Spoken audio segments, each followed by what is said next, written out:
Dios me ha dado todo el poder para gobernar en todo el universo. Por tanto, vayan y hagan más discípulos míos en todos los países de la tierra.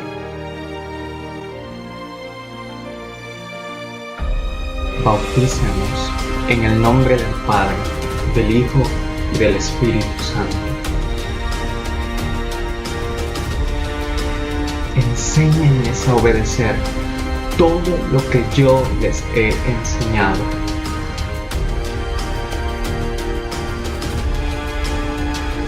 He aquí, yo estaré siempre con ustedes hasta el fin del mundo.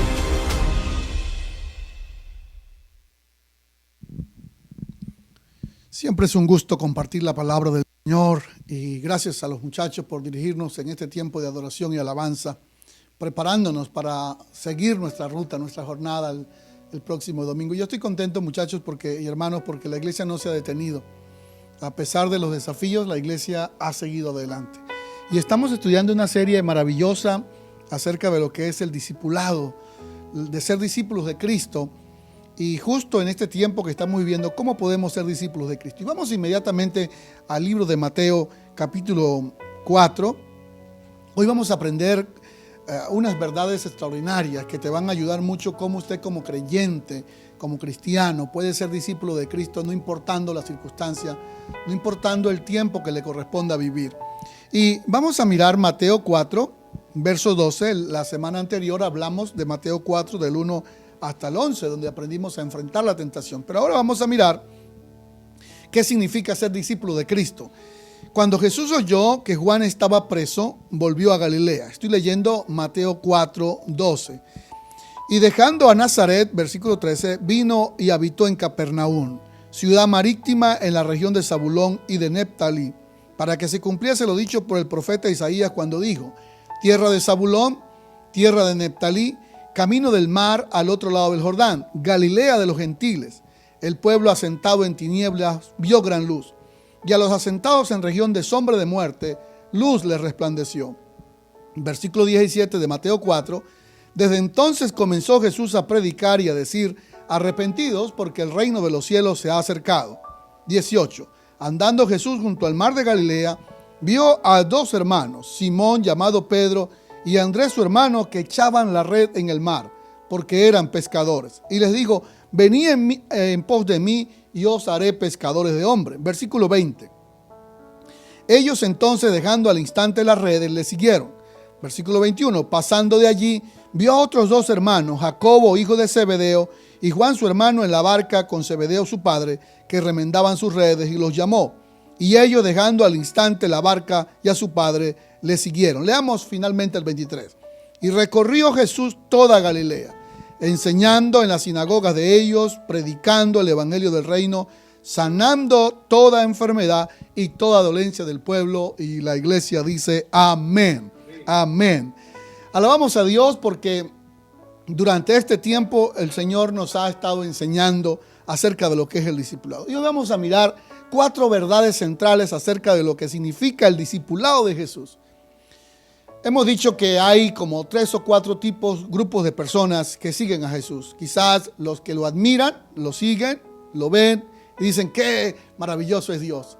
Puede ser que también haya otro grupo que podemos llamarlo como, no diríamos que unos amigos leales, pero como amigos. Ciertas amistades con Jesús que les gustan las enseñanzas de Jesús y bueno, eventualmente aparecen para ayudar a hacer alguna obra, como Nicodemo y José de Arimatea. Pero también tenemos a los cristianos que cuando las circunstancias se ponen difíciles, los creyentes de repente se alejan y se apartan. Pero tenemos los discípulos que son fieles hasta el final. Y en ese grupo es que estamos trabajando y a ese grupo es que queremos invitarles. Ahora, hay 4 cosas en este pasaje que quiero compartirlo. El discipulado, en primer lugar, el discipulado de Jesús implica dejar algo e ir a hacer algo. Ser discípulo de Cristo significa dejar algo en la vida para ir a otra misión que el Señor nos ha encomendado.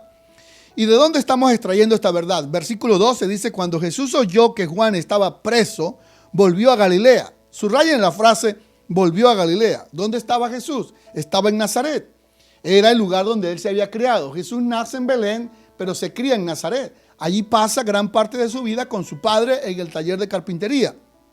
Pero justo después del bautismo, cuando tenía 30 años de edad, Jesús tiene que tomar una decisión importantísima en la vida. Y esto es importante, mis hermanos, ustedes que nos siguen en todas las redes sociales y a nuestra amada iglesia global y la iglesia local. Es importante e imperativo entender que Jesús nos invita a hacer transiciones en la vida. Todos los que estamos, por lo menos los que estamos en esta mañana acá, en la iglesia acá, de los que ayudan en la producción, hemos dejado algo. Hemos dejado nuestro país y hemos dejado muchas cosas, pero el discipulado significa dejar algo, dejar cosas para ir a otra etapa de la vida, transiciones, cambios profundos. Ahora, ¿qué representaba Nazaret para Jesús y qué representaba Galilea? Nazaret representaba por lo menos tres cosas: el arraigo a su familia, dejar, no toda su familia, porque su familia en gran parte lo siguieron. Juan capítulo 2 dice que la madre de Jesús y sus hermanos lo seguían. A veces no creían mucho en él, pero lo seguían. Alguien ha dicho que si usted quiere ser un buen predicador, debería por lo menos ser un buen predicador para dos personas importantes en la vida: para sus padres y para sus suegros. Si usted es un buen predicador para sus suegros y para sus padres y sus hermanos, será un buen predicador toda la vida. Pero si ese grupo de personas no le respetan y le admiran a usted, está en graves problemas su predicación. Ahora, Nazaret es el lugar de crianza. Nazaret es el lugar de trabajo. Nazaret representa de alguna manera cierta comodidad, pero había un ingrediente determinante en Nazaret que no contribuía al desarrollo del ministerio. Y préstenle atención a esto: era la incredulidad. La gente de su propio pueblo no creían mucho en él. Por eso Jesús dijo que no había profeta sin honra, sino en su propio pueblo y en su propia tierra. Entonces Jesús deja Nazaret, escucha que Juan está preso. Es una noticia determinante para Jesús. Ustedes lo pueden corroborar más adelante en Mateo. Estar preso Juan significa para algunos temor, porque estaba preso por mano de Herodes. Y estaba preso significaba que podía morir, y de hecho muere por petición de la hija en el cumpleaños de Herodes, cuando pide la cabeza de Juan el Bautista en un plato en el día de su cumpleaños. Entonces Jesús en las noticias, y esto es importante, en las noticias peores de la vida, Jesús toma decisiones trascendentales.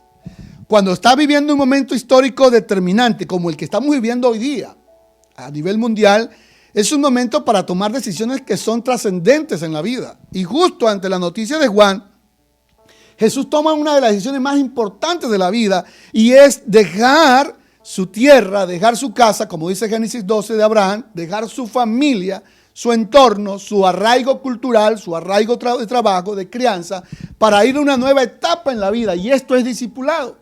Usted sabrá que está siendo discipulado en la vida, correcto, si ha aprendido a cerrar ciclos en su vida, a dejar etapas, a morir a ciertas cosas en la vida. No hay peor cosa que estar siempre añorando cosas del pasado.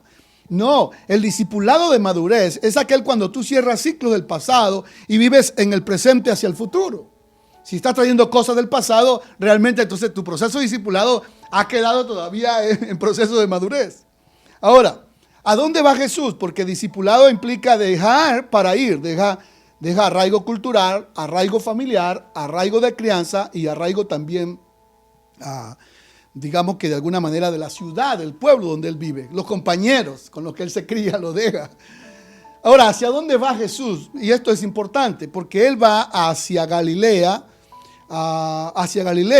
y esa ciudad de Galilea, que es como el distrito, era uno de los distritos de Palestina, que era conocido porque era muy, muy populoso, tenía mucha gente y tenía muchos pueblos. Y entre esos pueblos estaba uno que se llamaba Capernaum. Pero Galilea, que más adelante la pueden ver en el versículo 15, era conocida como Galilea de los gentiles.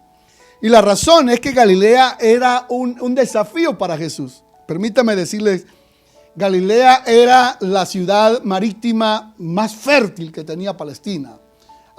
Se sembraba, todo lo que se sembraba se producía. Y la gente buscaba esa tierra porque era maravilloso para los cultivos.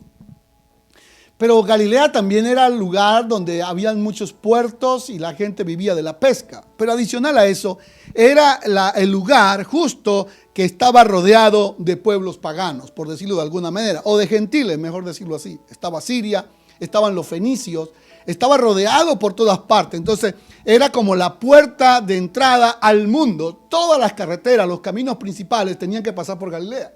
Ahora, esto es importante para el liderazgo y para el discipulado comprender cuando hay cambios profundos en la vida. Dios siempre nos mueve a nosotros de nuestro status quo, de donde estamos, nos pasa a un nivel donde tengamos mayores oportunidades para dar lo mejor que Dios nos ha dado a nosotros.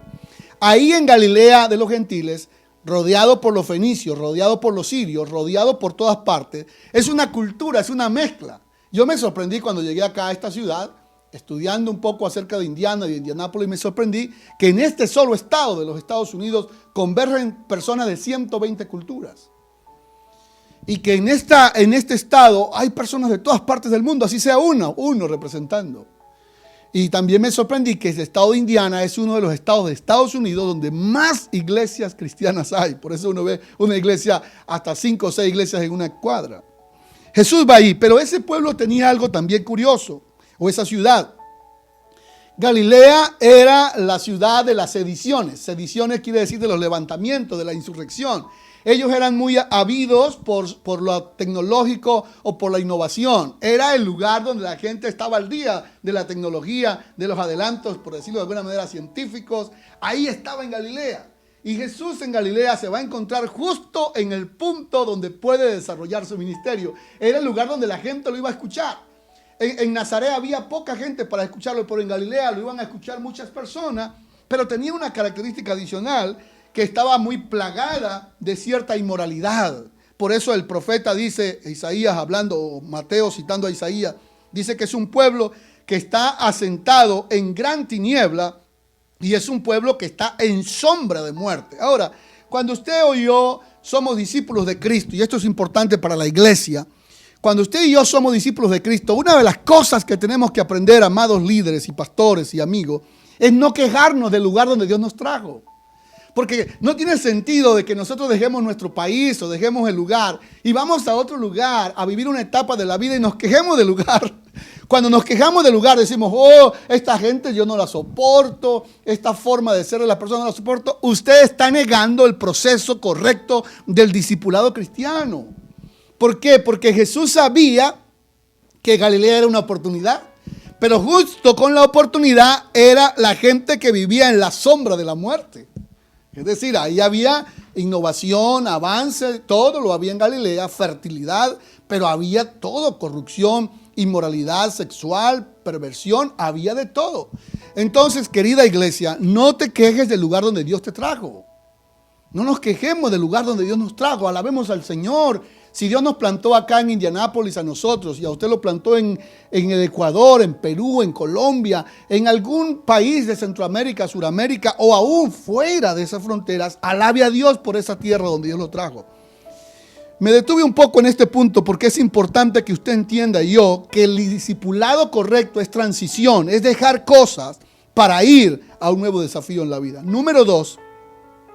El discipulado de Jesús que nos está enseñando justo en este tiempo, vamos a decirlo todos en voz alta, implica encontrar el tesoro en nuestro lugar de asignación.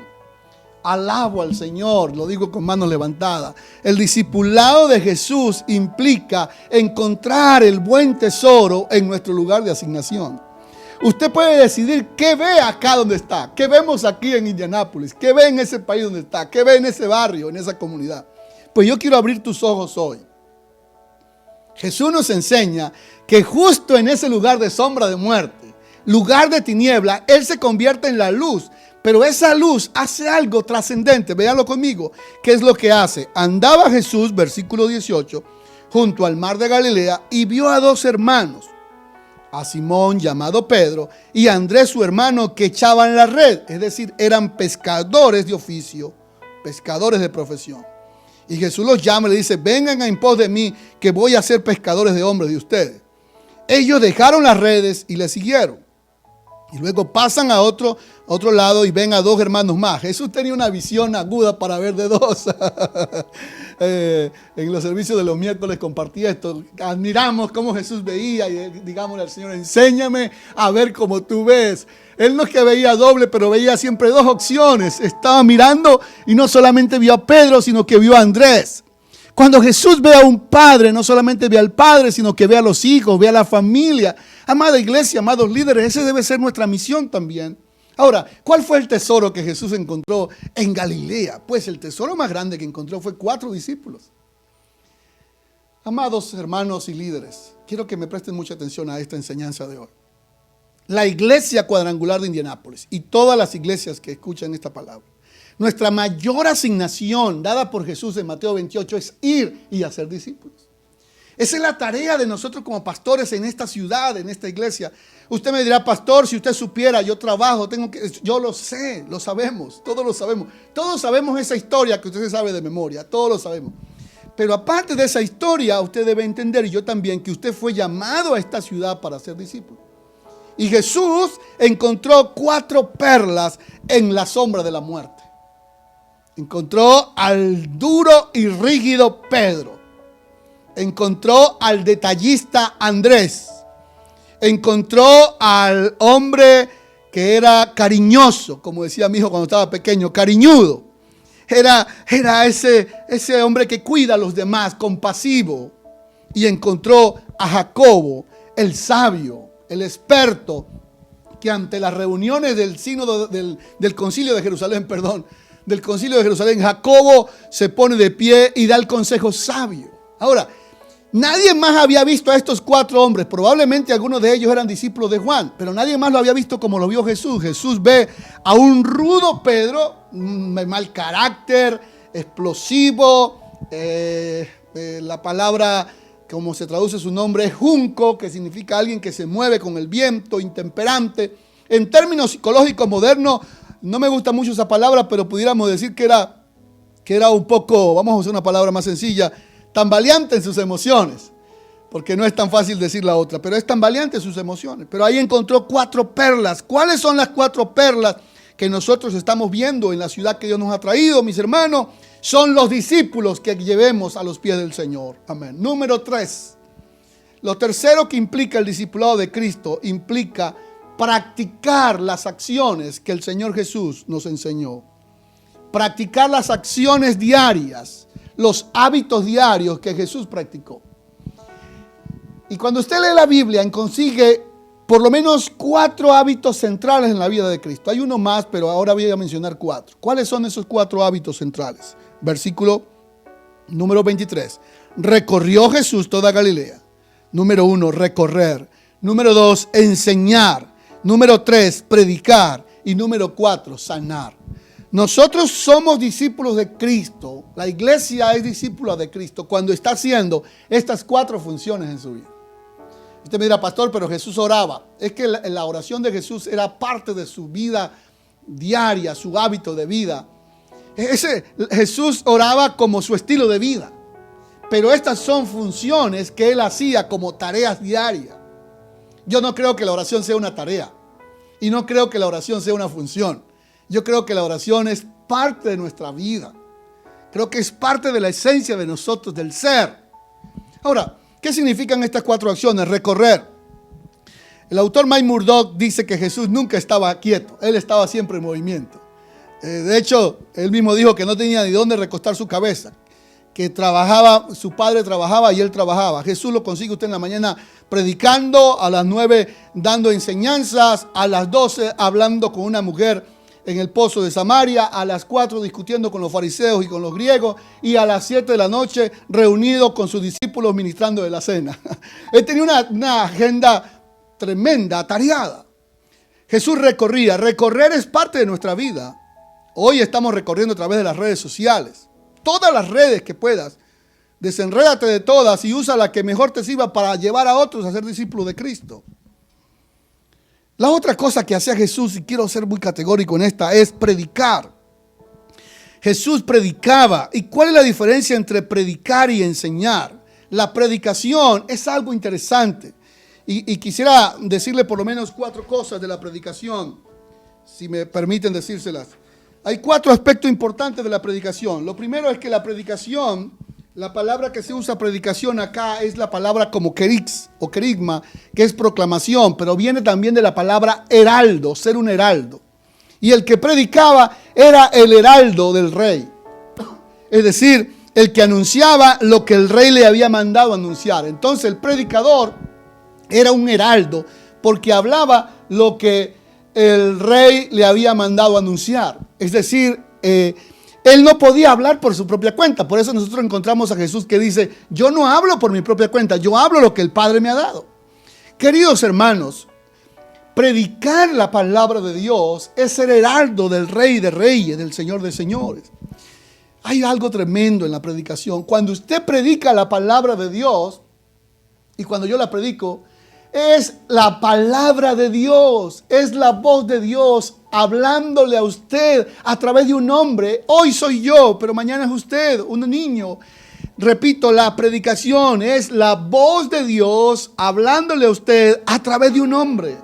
Nunca desprecie la palabra de Dios. Predicar es ser heraldo del Rey. Y tenía como 3 características la predicación, la sigue teniendo. 1, el predicador hablaba como alguien que estaba seguro, tenía seguridad de lo que hablaba. Me hace recordar al gran predicador John Whitfield. Este gran predicador inglés, John Whitfield, se dice que era tan poderoso en la predicación, predicaba con tanta credibilidad, que había un hombre que era ateo, no creía ni en él mismo, y entonces supo que John Whitfield iba a predicar en su ciudad. Y un vecino lo vio que se estaba alistando para salir a este hombre. Le dijo: amigo, ¿para dónde vas hoy? Y él dijo: voy a escuchar a George Whitfield. Y él dijo: pero tú vas a escuchar a John Whitfield si tú no crees en Dios ni crees en nada. Dijo: yo no creo en Dios, pero John Whitfield sí cree en él. Predicaba con tanta seguridad este hombre que la gente creía en lo que él predicaba.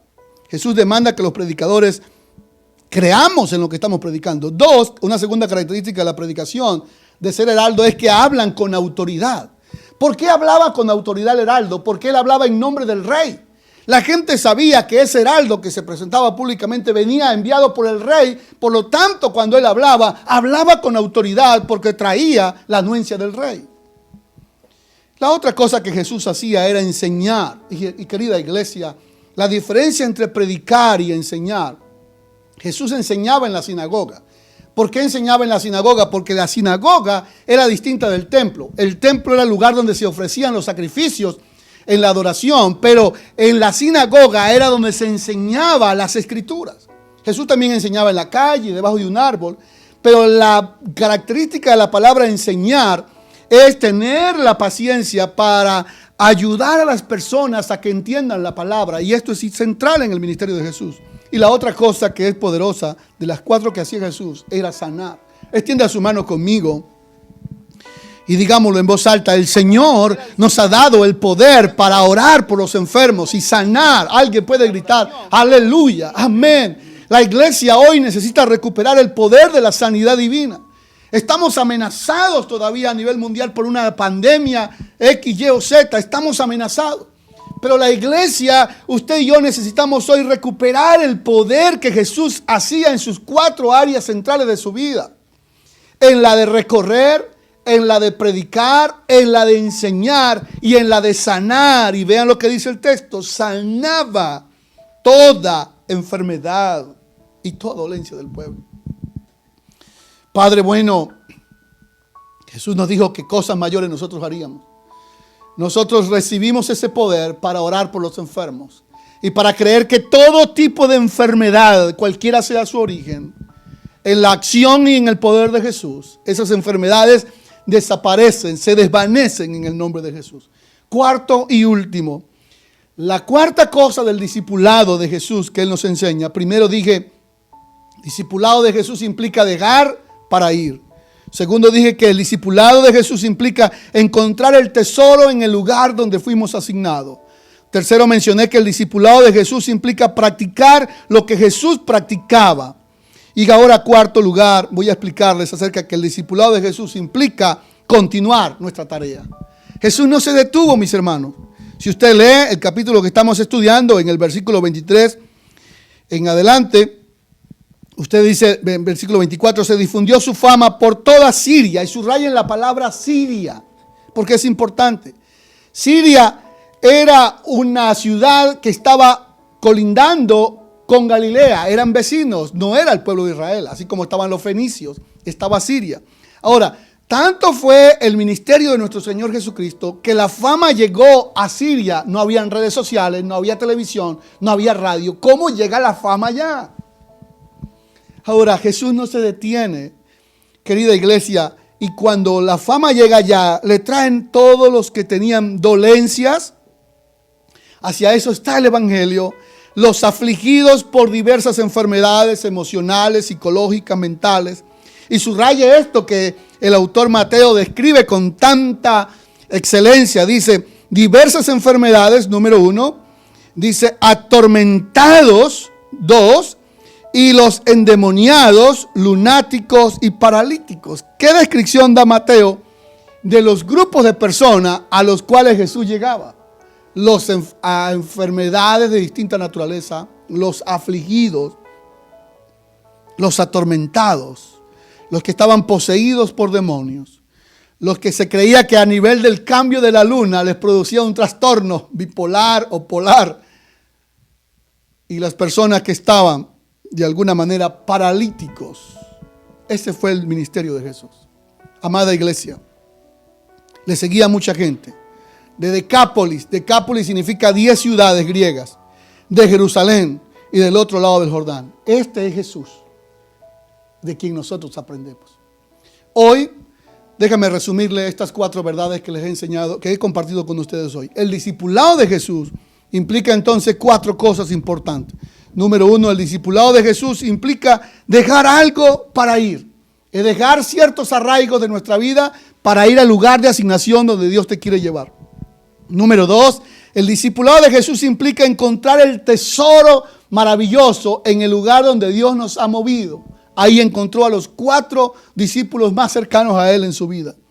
Número 3, el discipulado de Jesús implica practicar las 4 acciones que Jesús practicaba, que era recorrer, predicar, sanar y enseñar. Y número 4, el discipulado de Jesús implica continuar nuestra misión hasta que Él venga. Pongámonos de pie, por favor, ahí donde está. Jesús dijo que hiciéramos estas cosas hasta que Él viniera. ¿Cuáles cosas dijo Jesús en Mateo 28? Hacer discípulos.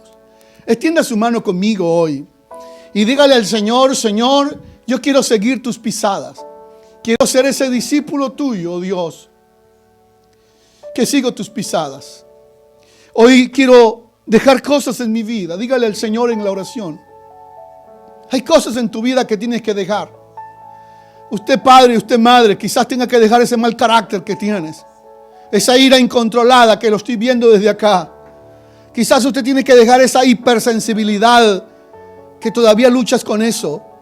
O tú ser el centro de atención de todo. Quizás tengas que dejar eso, el temor, el miedo, los celos, los arrebatos. Y Dios te dice, tienes que dejar esas cosas para que puedas pasar a la otra etapa en el proceso del discipulado, para ir hacia la misión que Dios te ha encomendado. Pero Señor, hoy también nosotros pedimos que tú, oh Dios, nos ayudes a encontrar perlas. Danos la gracia y la sabiduría como pastores, como líderes, para ver posibilidades donde los demás no ven ninguna, Señor. Ayúdanos a ver a los que nos rodean como a ese Pedro, a ese Jacobo, a ese Juan, a ese Andrés. Perdónenos porque muchas veces descalificamos a las personas por lo que vemos aparentemente. Danos esa gracia y esa sabiduría como líderes para poder ver el corazón de la gente como tú lo ves, Señor. Ayúdanos a mirar a las personas como tú las ves, oh Dios. Tú viste en Pedro ese potencial tan extraordinario. En Juan, ese hombre amoroso que iría a cuidar de su querida madre. En Jacob, ese hombre sabio. Y en Andrés, ese hombre detallista. Ayúdanos a ver esas perlas preciosas. Oro como pastor, Señor, y te pido que me ayudes como pastor, como padre, junto con mi esposa y con el equipo pastoral de la iglesia. Que nos ayudes a ver los talentos, oh Dios, y hoy te doy gracias.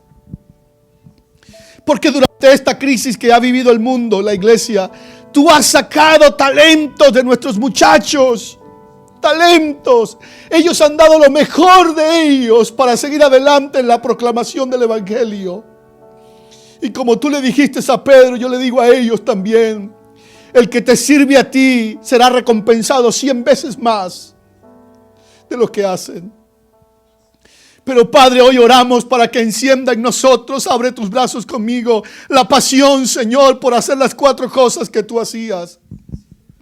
Oh Dios, enciende en nosotros la pasión por recorrer, por no detenernos. Porque sea una iglesia que avanza, que no se detiene. Señor, enciende la pasión por la predicación. Pon tu mano en tu pecho, cierra tus ojos y ora en voz alta y dile: Señor, encienda en mí la llama por la predicación de tu palabra. Hazme un heraldo del Rey. Hazme un heraldo del Rey. Pero también, Señor, dame la capacidad para la enseñanza, el don de la enseñanza. Que yo tenga el tiempo, la paciencia para enseñar, la paciencia. Y también, Señor, dame, por favor, te ruego, que yo pueda tener esa habilidad, ese poder que tú me has dado, para sanar. Ayúdame a creer que tú nos has dado el poder para sanar. Y hoy oramos en ese poder por tu iglesia. Oramos enviando una palabra de sanidad a los hogares de los que están enfermos, quebrantados, oprimidos, atormentados, afligidos, los que están poseídos. Padre, oramos y enviamos una palabra de sanidad. Que como iglesia, como discípulos, seamos conocidos en el mundo porque somos tus discípulos, Señor, porque te amamos y porque andamos en el poder de tu Espíritu Santo. Padre mío, y finalmente oro para que no nos preocupemos por la fama, por el reconocimiento. Señor, que ese no sea nuestra luz ni nuestro centro de atracción. Que fama y reconocimiento sean resultados. Y si hay alguna fama y algún reconocimiento, sea para la exaltación de tu nombre y para la gloria tuya, Señor. Que el único famoso en esta historia de la vida eres tú, oh Dios. En el nombre de Jesús. Amén y amén. Que su palabra hoy se haga carne en ustedes. Aleluya. Amén.